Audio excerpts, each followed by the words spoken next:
تکبیریہ کرتی، بابرکت ہے جو نام اس نام سے شروع کرتی، سب تکبر فقط اسی ذات کو زیبا ہے، بھولے عاجزی اس کی بارگاہ اسی کی بادشاہی ہے، میں آغاز اپنا انجام اپنا اسی کے نام کرتی۔ اما بعد، کروڑوں درود مصطفیٰ کی ذات پر، بارش انوار کی جس نے ظلمات کی رات پر، ارض و سما میں اس سے کوئی معتبر نہیں، بھیجتا ہے خدا بھی درود اسی کی ذات پر، بآواز بلند تر صلوات۔ اللہم صلی علی محمد وعلی محمد۔ اعوذ باللہ من الشیطان الرجیم، بسم اللہ الرحمن الرحیم، الحمدللہ رب العالمین، الصلاة والسلام علی سیدنا و شفیع ذنوبنا و حبیب قلوبنا ابی القاسم محمد۔ اللہم صلی علی محمد وعلی محمد وعلی الطیبین الطاہرین المعصومین المظلومین وآسِیِّ ما بقیت اللہ فی ارض، اللہم صلی وسلم وزد وبارک علی صاحب الدعوت النبویہ والصولۃ الحیدریہ والعصمت الفاطمیہ والحلم الحسنیہ والشجاعت الحسینیہ والعبادت السجادیہ والمآثار الباقریہ والآثار الجعفریہ والعلوم القاظمیہ والحجج الرضاویہ والجود التقویہ والنقاوت النقویہ والہیبت العسکریہ والغیبت الالہیہ۔ صلوات۔ اللہم صلی علی محمد وعلی محمد وعجل فرج۔ نعرہ تکبیر، اللہ اکبر، مجمع کم ہے تو نعرہ تکبیر، اللہ اکبر، نعرہ تکبیر۔ اللہ اکبر۔ یہ وہ نعرہ ہے جو مجمع کا محتاج نہیں، یہ وہ در ہے جو کسی کا محتاج نہیں، یہاں ایک بندہ بھی ہو تو وہ ذکر ہو جاتا ہے، یہ ذکر کسی کا محتاج نہیں۔ نعرہ تکبیر، اللہ اکبر، نعرہ تکبیر، اللہ اکبر، نعرہ رسالت، یا رسول اللہ، نعرہ رسالت، یا رسول اللہ، دونوں ہاتھ بلند کر کے علی حق نعرہ حیدری، یا علی، حیدری، یا علی، حسینیت زندہ باد، حسینیت، زندہ باد، سب کے ہاتھ بلند ہوں، حسینیت، زندہ باد، حسینیت، زندہ باد۔ حسین سب کے ہیں، حسین سب کے ہیں، حسین نہ تو سنیوں کے ہیں نہ شیعہ کے ہیں، کسی کے نہیں۔ یہ فقہ جو ہے یہ فقہ جعفریہ، فقہ حنفیہ، یہ سب بعد میں بنے ہیں، تو حسین سب کے ہیں۔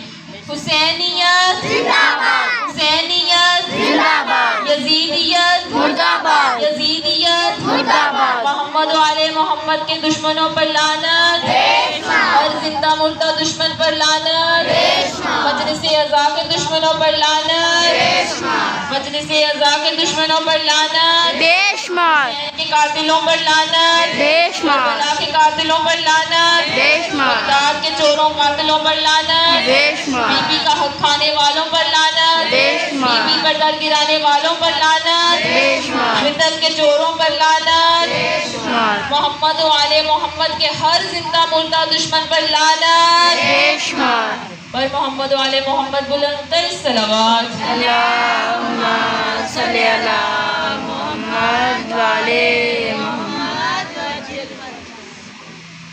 مومنات، ہمیں سر اٹھا کر جینے کے واسطے فقط یہی وجہ کافی ہے کہ ہم اللہ کے بندے ہیں، محمد مصطفیٰ صلی اللہ علیہ وآلہ وسلم کے امتی ہیں، علی المرتضیٰ کے شیعہ ہیں، اولاد سیدہ کے عاشق ہیں، امام حسین علیہ السلام کے عزادار ہیں اور امام زمانہ علیہ السلام کے منتظر ہیں، اور منتظر ہونے کی وجہ سے ہمارے لوگوں پر ہر وقت دعائے فرج ہونی چاہیے۔ سلامتی ہے امام زمانہ علیہ السلام کے لیے دعائے فرج۔ اللہم کل ولی الحجت ابن الحسن صلوات علیہ وآلہ بہذہ الساعۃ کافی ولیہ و حافظ و قائد و ناصر و دین و معین حتی تسکنہ ارزقہ و تمتعہ فیہا طویلا۔ برائے خوشنودی امام زمان علیہ السلام بلند تر صلوات۔ اللہم صلی علی محمد وعلی محمد۔ محمد وجل بی بی کی آمد پر بلند تر صلوات. اللہم صلی علی محمد وعلی محمد وجل اپنی اپنی دعاؤں کی قبولیت کے لیے بلند تر صلوات. اللہم صلی علی محمد وعلی محمد ہم سب کی صحت و سلامتی کے لیے بلند تر صلوات. اللہم صلی علی محمد وعلی محمد وجل ہماری یہ قریب سی عبادت خدا اپنی بارگاہ میں قبول فرمائے، اس لیے بلند تر صلوات. اللہم صلی علی محمد وعلی محمد اپنے صغیرہ و کبیرہ گناہوں کی بخشش کے لیے بلند تر صلوات. اللہم صلی علی محمد وعلی محمد وجل دنیا اور آخرت میں کامیابی و کامرانی کے لیے بلند تر صلوات. اللہم صلی علی محمد وعلی محمد برائے خوشنودی چہاردہ معصومین علیہ السلام بلند تر صلوات. اللہم صلی علی محمد وعلی محمد وجل جاگ اٹھے فرش ماتم اہتمام ایسا تو ہو، جاگ اٹھے فرش ماتم اہتمام ایسا تو ہو، داد دے مخدومہ عالم سلام ایسا تو ہو. صاحب نہج البلاغہ کون باب شہر علم، صاحب نہج البلاغہ کون باب شہر علم، جسے خود آقا کہے مولا امام ایسا تو ہو. برائے خوشنودی امیر المومنین علیہ السلام بلند تر صلوات. اللہم صلی علی محمد وعلی محمد مومنات، مجھے لگتا ہے جب میں الجل کی صدا بلند کرتی ہوں تو میرے امام مجھے کہتے ہوں گے دل سے لبیک کہا ہو تو کوئی بات بنے، دل سے لبیک کہا ہو تو کوئی بات بنے، خون اشکوں میں ملا ہو تو کوئی بات بنے، قرض غیبت کا ادا ہو تو کوئی بات بنے، مثل حر محو بکا ہو تو کوئی بات بنے، فاصلے چند ہی لمحوں میں سمٹ سکتے ہیں، تم اگر چاہو تو ہم آج پلٹ سکتے ہیں. سب کی آنکھیں ہیں کھلی پر کوئی بیدار نہیں، 313 سپاہی میرے تیار نہیں، میں وہ یوسف ہوں جس کا کوئی خریدار نہیں، اتنا تنہا تو کسی قوم کا سردار نہیں، جو گزرتی ہے میرے دل پہ سناؤں کیسے. یہ امام کہہ رہے ہیں جو گزرتی ہے میرے دل پہ سناؤں کیسے، تم مجھے خود ہی بتاؤ کہ میں آؤں کیسے. برائے خوشنودی امام زمان علیہ السلام بلند تر صلوات. صلی علی محمد وعلی محمد ہم وہ قوم ہیں جن کا یہ دعویٰ ہے کہ 1000 بار مر کر جب بھی زندگی عطا ہوگی علی سے ابتدا ہوگی، علی پہ انتہا ہوگی. میں نے اپنی تمام مجالس میں بتایا جو ایک کی شان ہے وہ 14 کی شان ہے، ایک کا ذکر 14 کا ذکر بن جاتا ہے، جس کا بھی ذکر کرو کہ 14 کا ذکر بن جائے گا. یہ 14 خدا نہیں مگر خدا سے جدا نہیں. اب کل میں نے جیسا کہ بیان کیا تھا کہ میں 2 واقعات بیان کرنا چاہتی تھی لیکن وقت کی قلت کی وجہ سے میں بیان نہیں کر سکی، اور یہاں آنے کا مقصد جو ہے وہ علم لینا ہے.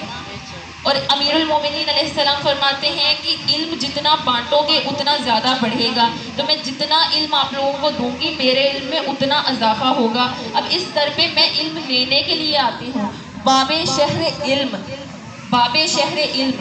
اس در پر اگر میں آئی ہوں تو علم لینے کے لیے آئی ہوں، اس لیے میں چاہتی ہوں کہ میں جتنے اور 1-2 دن جو رہتے ہیں ان میں جتنا مواد دے سکوں وہ دے کر جاؤں. اب میں نے کل مجلس کا آغاز کیا تھا ایک حدیث مبارکہ سے کہ جس کو کوئی نہیں جھٹلاتا. وہ ایک ایسی حدیث ہے جو ہمیں ہر مکتبہ فکر کی ہر کتاب میں، ہر شریف کتاب میں، بخاری میں، مسلم میں، ترمذی میں، ابن ماجہ میں، مشکات میں، ہر کتاب میں ہمیں وہ حدیث ملے گی. اور جو کہ کوئی نہیں اس کو ضعیف کہتا، نہ ہی اس کو کوئی جھٹلاتا ہے. وہ حدیث کیا ہے؟ حسین و منی و انا من الحسین. رسول اللہ فرماتے ہیں حسین و منی و انا من الحسین، حسین مجھ سے ہے میں حسین سے ہوں، حسین مجھ سے ہے میں حسین سے ہوں. اب یہاں رسول اللہ بار بار بتاتے رہے کہ یہ میری اہل بیت ہے. ہر مقام پر، بہت سارے مقامات پر مختلف انداز میں اپنی اہل بیت کا تعارف کروایا. محمد